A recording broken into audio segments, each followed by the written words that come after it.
Bagara rice కావాల్సిన items అండి. బిర్యానీ ఆకు, రాతి పువ్వు, లవంగాలు, యాలకులు వేసిన తర్వాత పచ్చిమిర్చి వేసి బాగా ఫ్రై చేసుకోవాలి.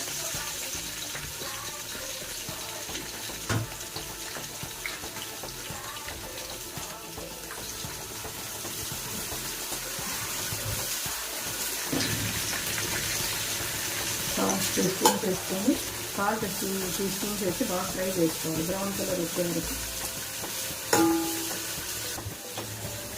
అంత లోపల మనము పెరుగు పచ్చడి చేసుకుందామండి. పెరుగులో కొత్తిమీర, ఉల్లిపాయలు, పచ్చిమిర్చి 2 వేసి సాల్ట్ వేసి కలిపి పెట్టుకోవాలి. పచ్చడి రెడీ. ఉల్లిపాయలు ఇంకా కొంచెం బ్రౌన్గా రావాలి, అప్పుడు టేస్ట్ బాగుంటుంది. ఇప్పుడు అల్లం వెల్లుల్లి పేస్ట్ 2 స్పూన్లు వేసుకోవాలి.